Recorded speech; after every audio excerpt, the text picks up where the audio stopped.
مسلمانوں کو اجازت دی گئی کہ اب ان کا مال بھی تم لوٹ سکتے ہو بدلے کے طور پہ، قصاص۔ اس لیے مسلمان جو ہیں وہ جب ایک نہتے لشکر کو لوٹنے کے لیے گھر سے نکلے تو ظاہر ہے جس کے ہاتھ میں کوئی ڈنڈا تھا، کوئی کسی کے ہاتھ میں کوئی چھڑی تھی، وہ لے کے نکلا۔ تلواروں سے تو نکلے نہیں تھے کیونکہ وہ لشکر تو ایک تجارتی قافلہ تھا جس کے اندر تلواریں وغیرہ تو نہیں ہوتی تھی۔ لیکن راستے میں اللہ تعالیٰ نے فیصلہ کر دیا کہ بھئی یہ تو ہم اب تمہیں جو ہے وہ کہیں اور تمہاری ٹکر کروائیں گے اور حق کا حق ہونا ظاہر کریں گے۔ ابو سفیان کو یہ جب بات پتہ چل گئی کہ اس طرح مسلمان ہمارے لشکر کو لوٹ سکتے ہیں تو اس نے اپنا راستہ بدل لیا اور پیرلل میں اس نے ایک قاصد بھجوا دیا مکہ شریف کے تمہارے تجارتی قافلے کو خطرہ ہے، کیونکہ ساری روزی روٹی اسی کے ساتھ جڑی ہوئی تھی ان کی۔ وہ سارے اپنا جو سامان دیتے تھے وہ بیچ کے شام میں، اور اس سے وہ پیسے یا اس کے جو بارٹر سسٹم تھا اس کے متبادل اور چیزیں لے کے آتے تھے۔ تو انہوں نے اپنے قافلے کے بچاؤ کے لیے پوری تیاری کر کے 1000 کا لشکر کیل کانٹے سے لیس، اسرے سے لیس لے آئے، اور یہاں مسلمان نہاتے تھے۔ اب مسلمانوں کے سامنے آفر تھی، قرآن نے کہا کہ تمہارا تو دل تھا کہ تم تجارتی قافلے کو لوٹتے، لیکن اللہ تعالیٰ ان 313 نہتے مسلمانوں کو ٹکروانا چاہتا تھا ان 1000 اسلحے سے لیس لوگوں کے ساتھ، تاکہ اللہ تعالیٰ اسے یوم الفرقان، حق اور باطل کی جیت کا جو فرق ہے، جو حق اور باطل کا فیصلہ کر دے کہ حق جو ہے وہ اس کی جیت ہے اور باطل کی شکست ہے۔ یہ نہیں تھا کہ وہ بالکل ہی اتنے گئے گزرے تھے کہ وہ بیچارے ایک تلوار بھی گھر سے نہیں لا سکتے تھے۔ یہ جو ہمارا پریزنٹ کیا جاتا ہے نا کہ وہ شاید کو بہت غریب تھے، وہ پیچھے ریزن یہ تھی کہ وہ جو تلواریں ان کے پاس نہیں تھی، کیونکہ وہ اس نیت سے تو گئے نہیں تھے۔ تو غیبی مدد آئی اور اللہ تعالیٰ نے فرشتوں کے ذریعے ان کے لشکر کو ملیا میٹ کیا۔ اب اس چیز کا غصہ ان کے اندر موجود تھا، کیونکہ عرب کے لوگ اتنے جنگجو اور قریش کے لوگ جنگجو، اور پھر ان کی ایک عزت، پورے عرب میں ان کا قافلہ کوئی لوٹتا نہیں تھا کہ یہ کعبے کے متولی ہیں، گدی نشین ہیں، خانقاہ نشین ہیں، اور مختلف قبائل کے بت بھی خانہ کعبے میں رکھے ہوتے تھے۔ ان کو یہ بھی ڈر ہوتا تھا کہ اگر ہم نے ان کا قافلہ لوٹا تو یہ ہمارے بت اٹھا کے، ہمارے خداؤں کو، بزرگان دین کو اٹھا کے باہر پھینک دیں گے، تو ہمارے بزرگوں کی یہ توہین کر دیں گے۔ تو وہ اس ڈر سے قافلے نہیں تھے قریش کے لوٹے جاتے، یعنی یہ شاہی خاندان تھا پورے عرب کے اندر۔ اب اس شاہی خاندان کی اس طرح مٹی پلید ہو نہتے مسلمانوں کے ہاتھوں، جو خود بھی قریش میں سے تھے، مسلمان بھی ظاہر ہے قریش میں سے تھے، مہاجرین، تو اس شکست کا بدلہ وہ لینا چاہتے تھے۔ 70 بڑے بڑے سردار ان کے قتل ہو گئے تھے، جس میں ٹاپ آف دا لسٹ ابو جہل بھی مارا گیا تھا بدر کے اندر۔ مکے کا کوئی گھر ایسا نہیں بچا تھا جس میں کوئی میت نہ ہو۔ 1 سال انہوں نے پوری تیاری کی کہ ہم نے یہ بدلہ اتارنا ہے۔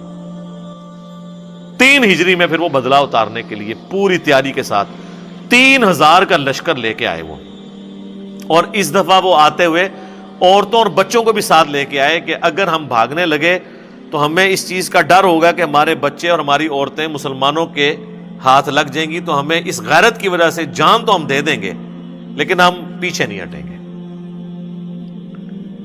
اور اس دفعہ ان کے لشکر میں حضرت خالد بن ولید بھی شامل تھے، جو غزوہ بدر میں شامل نہیں ہو سکے تھے کیونکہ ابو جہل نے انہیں پیچھے مکے کے اندر سردار کے نائب کے طور پہ چھوڑا تھا، اور ابو جہل چونکہ اب مارا جا چکا تھا، اس دفعہ لشکر کی سربراہی جو ہے وہ ابو سفیان کے ذمہ آئی۔ اب یہ اللہ کا کرنا ہے کہ بعد میں حضرت ابو سفیان نے بھی، حضرت خالد بن ولید نے بھی، دونوں نے اسلام قبول کر لیا رضی اللہ عنہما وعلیہم السلام۔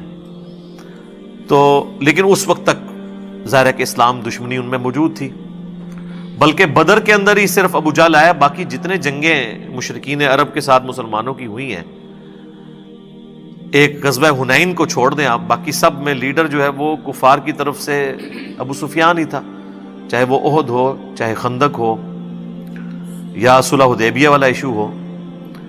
تو اب وہ بدلہ لینے کے لیے آ رہے تھے۔ اب مسلمانوں میں یہاں پہ مشورہ شروع ہو گیا۔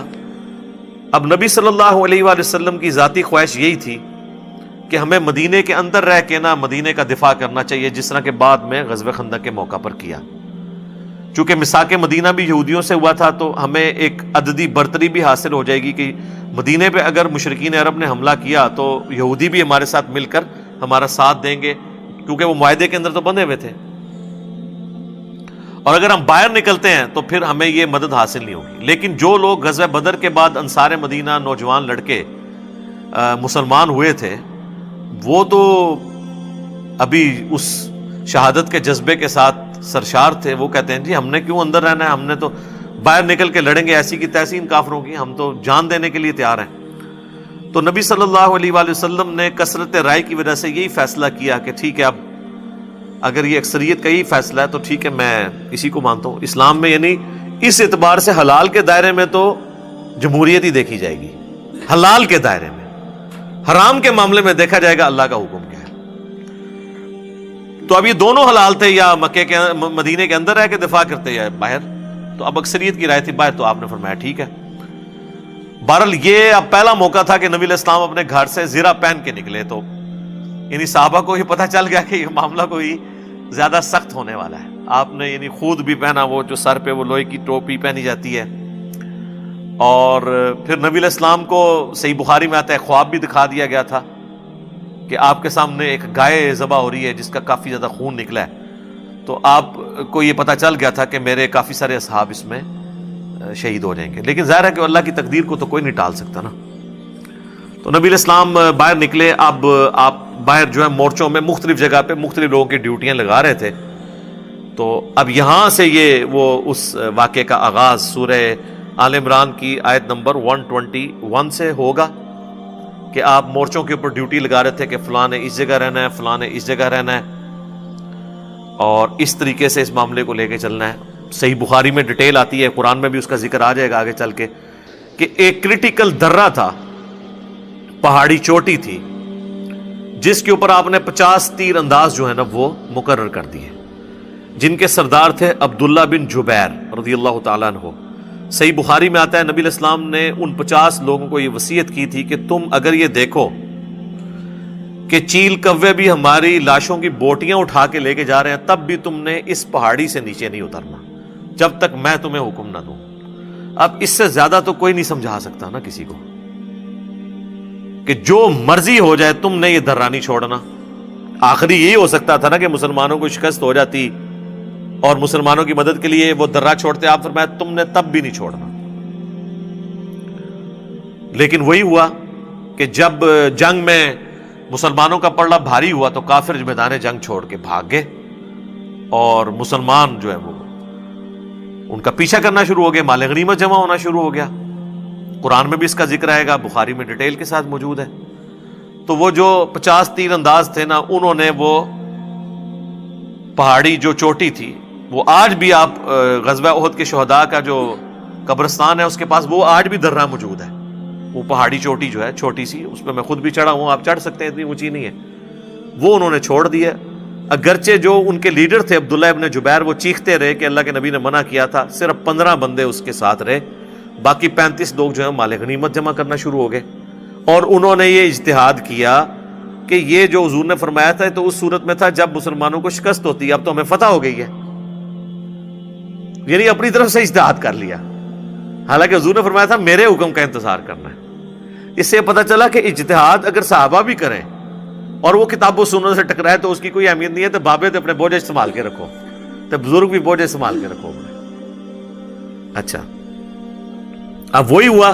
خالد ابن ولید کی عقابی نظروں نے یہ دیکھ لیا، چونکہ وہ تھے کیولری کے سردار، یعنی ایک تو پیدل فوج ہوتی ہے نا، ایک گھوڑوں والی فوج، وہ تھے گھوڑوں والی فوج کے اوپر.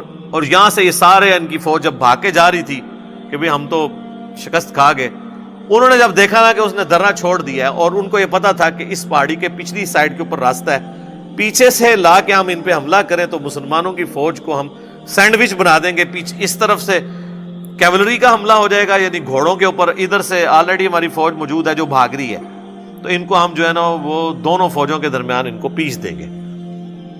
بس وہی ہوا. خالد بن ولید نے آ کے نا اس پہاڑی کے پیچھے سے حملہ کیا. اب ظاہر ہے کہ مسلمان تو ابھی وہ تو سامان سمیٹ رہے تھے کافروں کا مال غنیمت، وہ تو ریڈی بھی نہیں تھے. پیچھے سے حملہ ہو گیا اور اس میں ایسی بھگدڑ مچی کہ صحیح بخاری میں آتا ہے کہ بعض صحابہ بھی صحابہ کے ہاتھوں قتل ہو گئے اس جس میں فرینڈلی فائرنگ کے اندر، جس میں حضرت جابر بن عبداللہ کے والد بھی شہید ہو گئے تھے. ان کو مسلمانوں نے ہی مار دیا، ایسی بھگدڑ مچی، اور اس کا ایفیکٹ ہوا کہ حضرت حمزہ بھی شہید ہو گئے جو کہ آرمی چیف تھے مسلمانوں کے. پھر ان کی لاش کا مسئلہ کیا گیا. ہند جو ابو سفیان کی بیوی تھی، چونکہ غزوہ بدر میں ابو سفیان کی بیوی کا بھائی اور اس کا باپ عتبہ بن ربیعہ اور بھائی اس کا ولید بن عتبہ، یہ سب لوگ، اور چچا، یہ سب لوگ مرے ہوئے تھے. یہ سب کچھ جناب عمر سیریز کے اندر انہوں نے فلمایا ہے. آپ کو جناب وہ غزوہ احد کے موقع پہ انہوں نے پہنچا دیا ہے. اردو ڈبنگ کے ساتھ بھی ہماری ویب سائٹ ahlsunnatpak.com کے اوپر رکھی ہوئی ہے، آپ ڈاؤن لوڈ کر کے اسے ضرور دیکھیں. تو اس نے وہ کلیجہ چبایا اور مسئلہ کیا لاش کا،